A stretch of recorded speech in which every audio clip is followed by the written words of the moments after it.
Okay, so we're watching the Carnival Cruise ship debacle that happened. Michael, you saw it happen, right? It's funny to me. Whenever anything bad happens to people on a cruise ship, I think it's kind of funny. I don't mean like death. I just mean a cruise ship is just a giant vessel of just.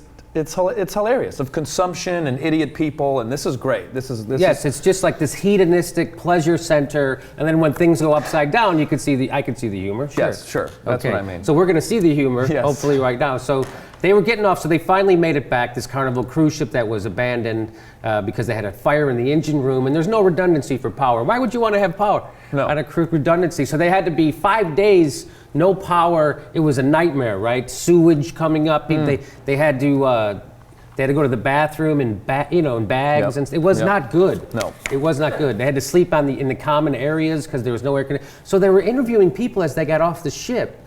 And this NBC reporter asked them, what did you think of the way Carnival handled it? Right. And I was surprised at their responses. Here's one of the responses. To assess how Carnival itself, the cruise line, handled this, what would you say? I think that they handled it as best as they could under the circumstances that they had. So that's all I can say about that. Yes, yes, that's all I can. That's all I can say until I get my refund check, and then I'm going to be saying a lot of stuff. I'm pretty sure she was coached before that interview. Isn't that what you're supposed to say? That's exactly what, or that's a Carnival Cruise Line worker and posing as a cruise member.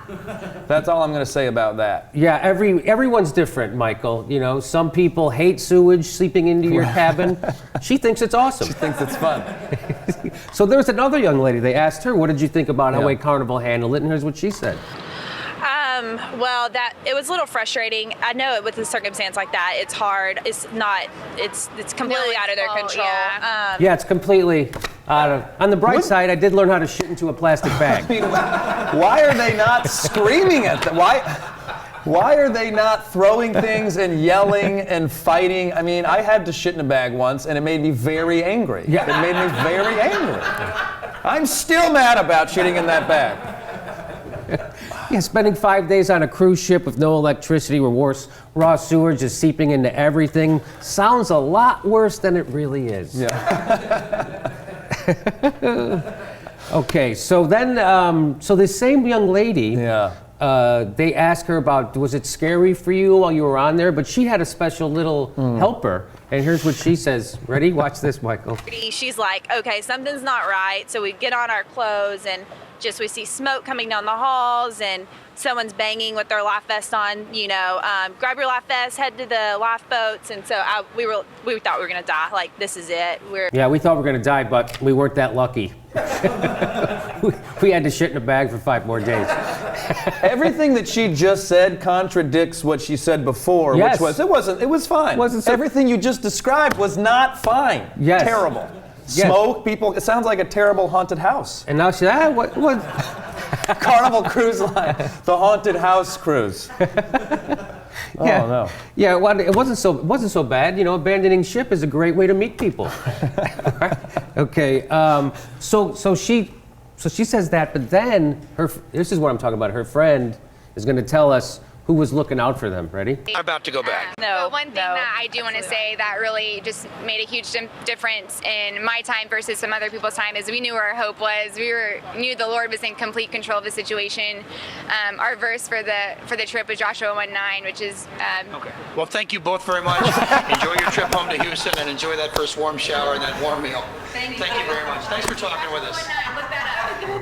I wish the sports commentators would do that when the athletes would start talking about it. Nope, sorry, can't do that. That is funny. Joshua 1, okay, that's enough for your Jesus freak. Okay, that was a big hats off. That guy should win a Pulitzer or something for that. I liked how she was saying we had something in our back pocket, and I was thinking she was going to say like, I went to survival camp. I knew how to shit in a bag. Instead, she said that we have hope from Jesus Christ. The same. See, the reporter couldn't let her say that stuff about God because it was hearsay. And he's a strict journalist. He's like, nope, unless.